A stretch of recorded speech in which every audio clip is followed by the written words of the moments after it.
Hello नमस्कार सत श्री अकाल आप सभी दोस्तों को। चलो, मैंने कहा था ना, हम उस पर जस्ट अगली वीडियो क्या बनाने वाले हैं, वो कैप पे ही बनाने वाले हैं। देखो, कंसेप्ट के साथ साथ हम क्या करेंगे, साथ साथ ही हम वो कैप को लेते चलेंगे, ठीक है नहीं। पिछली वीडियो में हमने सीखा था, हमने क्या सीखा था, सबको पता है दोस्तों, हमने सीखा था साइड रूट वर्ड। क्या सीखा था? साइड रूट वर्ड, जिसका मीनिंग निकल के आया था दोस्तों, किससे? किलिंग से। किससे निकल के आया था दोस्तों? किलिंग से। और उस प्रकार जो उस पे 20 वर्ड आपके इंपोर्टेंट बन सकते थे, मैंने सारे आपको करवा दिए, ठीक है। इससे बाहर आपका एक वर्ड इसके हिसाब से नहीं पूछा जाएगा, ठीक है। चलो दोस्तों, अब हम क्या करते हैं, अब हम इस पे ही एक अगली वीडियो को शुरू करते हैं। और हमारा जो आज का रूट वर्ड है, आपको दिखाई नहीं दे रहा होगा, मैं स्मॉल कर, तो हमारा जो रूट वर्ड है आज का वो है लोजी एंड सोमनी। लोजी एंड सोमनी। देखो, सबसे पहले हम लोजी को पढ़ लेते हैं, उसके बाद हम कवर कर लेते हैं क्या, सोमनी, ठीक है। तो देखो, जल्दी से हम कवर करते हैं। सबसे पहले लोजी। लोजी का मीनिंग निकल के क्या आता है दोस्तों? तो लोजी का मीनिंग निकलता है एक तरीके से अध्ययन से। किससे निकलता है दोस्तों? अध्ययन से, या आप कह सकते हो स्टडी। क्या कह सकते हो आप? स्टडी, ठीक है। तो लॉजिक का मीनिंग निकल के क्या आता है दोस्तों? अध्ययन, स्टडी। इतनी बात समझ गए? सबको समझ गए? लॉजिक का मीनिंग क्या आता है, एक बार मेरे साथ रिपीट करिए। स्टडी, या आप कह सकते हो अध्ययन, ठीक है। चलो, अब इस पर वर्ड कैसे बनते हैं, सबसे पहले आपको वो समझा देता हूं। देखो, पहले इस वर्ड पे आते हैं, क्योंकि ये आपने थोड़ा बहुत पढ़ा लिखा है। एस्ट्रोलॉजी, सबने सुना है ना, एस्ट्रोलॉजी। अब लॉजी का मीनिंग यहां से निकलता है क्या, स्टडी।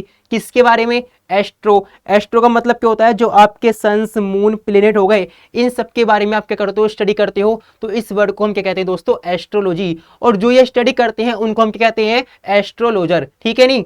चलो, अब जल्दी से आओ, ये आता है फिर सेकंड आपका बायोलॉजी। अब बायोलॉजी क्या हो गया? देखो, बायो का मतलब लाइफ और लॉजी का मतलब अध्ययन करना।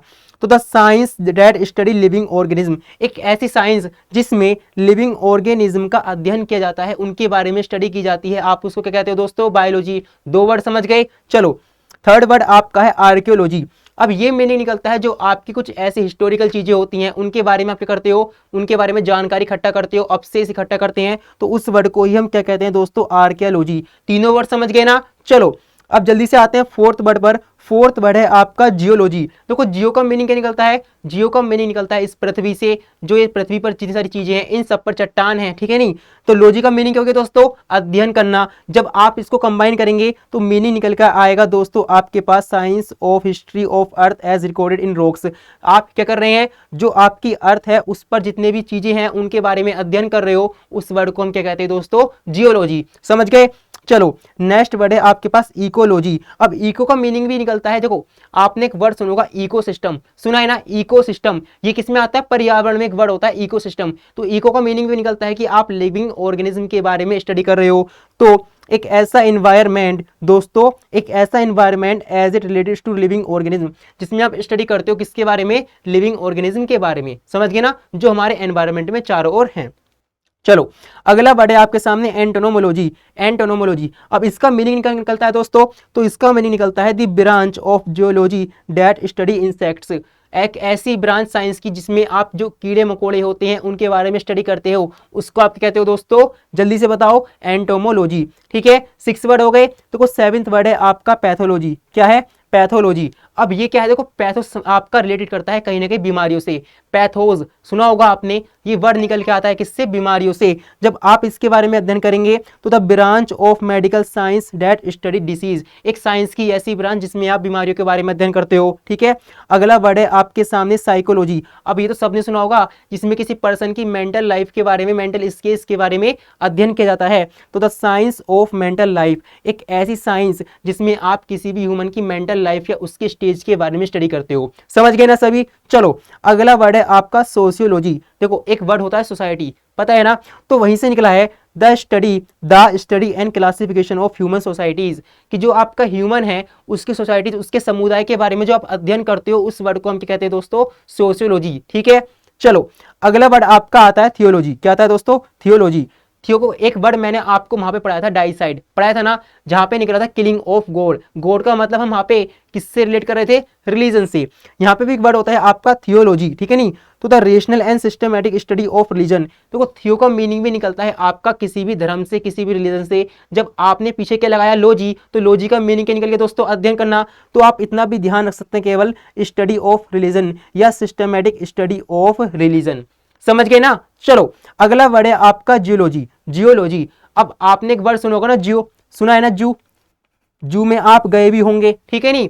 तो ये वर्ड, अब जू में क्या होते हैं, एनिमल्स होते हैं ना, सबको पता है। तो आप जब इसका अर्थ निकालेंगे तो जू के पीछे हमने क्या लगा दिया, लॉजी। लॉजी का मीनिंग क्या होगी दोस्तों, स्टडी करना। तो इसका मतलब, इसका अर्थ बन गया दोस्तों the branch of biology that study about animals, जो एनिमल्स के बारे में स्टडी करते हैं, ठीक है। अगला वर्ड है दोस्तों क्रोनोलॉजी। क्या है दोस्तों, क्रोनोलॉजी। देखो एक वर्ड होता है आपका क्रोनो, क्रोनो का मीनिंग निकलता है दीर्घकालीन, मतलब एक समय से आप रिलेट कर रहे हो। तो जब आप टाइम के बारे में स्टडी करते हो, उस टाइम में कुछ ऐसे इवेंट हुए हैं जिनके बारे में आप स्टडी करते हो, उस वर्ड को हम दोस्तों क्या कहते हैं, क्रोनोलॉजी। तो इसका जब आप मीनिंग निकालेंगे, an arrangement of events in time, किसी भी टाइम में होने वाले इवेंट के बारे में आप जब स्टडी करते हो तो उस वर्ड को हम क्या कहते हैं दोस्तों, क्रोनोलॉजी। ठीक है, समझ गए ना सभी। चलो, तो आपके लॉजी से इसके अलावा जो वर्ड है और ज्यादा इंपॉर्टेंट नहीं है, इतने ही वर्ड आपके इंपॉर्टेंट है। अब एक वर्ड आपका यहाँ पे और आता है, रूट वर्ड सोमनी। क्या आता है दोस्तों, सोमनी। देखो सोमनी सो गया, रिलेट करो, नहीं कर रहे हो, सोमनी सो गया, ठीक है नहीं। अब सो गया, सोने की इंग्लिश में क्या कहती हैं, स्लीप। क्या कहते हैं दोस्तों, स्लीप, ठीक है नहीं। तो कुछ ऐसे वर्ड होते हैं जिसमें स्लीप से कहीं ना कहीं रिलेटेड होते हैं। तो यहाँ पे जो आपका सोमनी का अर्थ निकलता है वो निकलता है दोस्तों निंदा। क्या निकलता है, निंद्रा, या आप कह सकते हो स्लीपिंग या स्लीप, ठीक है। चलो, अब यहाँ पे हम कैसे कैसे वर्ड निकालते हैं, केवल आपको यहाँ पे 4 वर्ड ध्यान रखने हैं। कितने वर्ड दोस्तों, 4 वर्ड। देखो फर्स्ट वर्ड है आपका सोमनी लोक्विस्ट, सोमनी लोक्विस्ट। अब सोमनी का मीनिंग क्या है दोस्तों, सोना। लोक्विस्ट का मतलब क्या होता है, वक्ता। अब वक्ता मतलब बोलने वाला, जो सोते समय बोल रहा हो। एक बीमारी ऐसी होती है ना, कुछ लोग क्या होते हैं, नींद में ही बड़बड़ाते रहते हैं, बोलते रहते हैं, उस बीमारी को हम क्या कहते हैं, सोमनी लोक्विस्ट। अब इसकी हिंदी क्या निकालोगे, one who talk eight sleeping, जो सोते समय क्या कर रहा है, आपसे बात कर रहा है, ठीक है।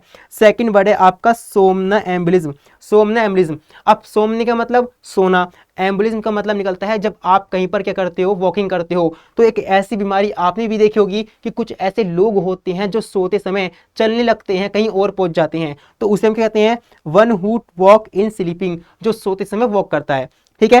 थर्ड वर्ड है आपका इंसोमिया। अब ये तो सबने सुना होगा ना, ये एक ऐसी बीमारी होती है जहां पे आपको नींद नहीं आती। अब इनका मतलब देखो ना, सोमिया का मतलब सोना, ना सोना, एक ऐसी बीमारी जिसमें कोई पर्सन सोता नहीं है, disease of sleeping, disease of sleeping, ठीक है। अगली वर्ड है आपका सोमनीफोबिया, सोमनीफोबिया, ठीक है। देखो फोबिया का एक मीनिंग अपने आप में होता है, हालांकि एक रूट वर्ड है, इसको हम आगे पढ़ेंगे। तो फोबिया का जो मीनिंग निकल के आता है दोस्तों, वो निकल के आता है डर से। किससे, डर से। सोमनी का मतलब क्या हो गया दोस्तों, सोना। तो एक ऐसा पर्सन जिसे सोने से डर लगता हो, किससे दोस्तों, सोने से डर लगता हो। अब कुछ लोग सोच रहे होंगे यार हमें तो नींद आती रहती है, हम सोते रहते हैं। अब ऐसे भी लोग होते होंगे जिन्हें सोने से डर लग रहा है, ठीक है नहीं। चलो ऐसे भी लोग होते हैं, ठीक है। तो ये वर्ड है आपका सोमनीफोबिया, और इसका अर्थ निकलता है फियर ऑफ स्लीपिंग। कुछ ऐसे लोग जिन्हें सोने से डर लगता हो, उस वर्ड को हम क्या कहते हैं, सोमनीफोबिया। तो 4 वर्ड समझ गए, और इससे पहले वाला लॉजी समझ गए, ठीक है दोस्तों। तो आज हमने देखो 2 रूट वर्ड कवर कर लिए, और इन रूट वर्ड से आपके इतने ही रूट आप जो है वर्ड कवर करेंगे, ठीक है। इससे ज्यादा ना इससे कम आपको पढ़ने की जरूरत है। चलो, मैंने आपसे कहा था ना कि अगर आपको ये लिस्ट चाहिए तो आपको करना क्या है, कुछ भी नहीं करना, हमारे इंस्टाग्राम चैनल टारगेट विद शंकुल पर आपको मुझे फॉलो करना है, ताकि जो हम आपको करा रहे हैं उसके नोट्स आपको वहां पर मिल जाएं, ठीक है। चलो अब हम मिलते हैं नए लेक्चर में, नए वीडियो के साथ। बाय बाय दोस्तों।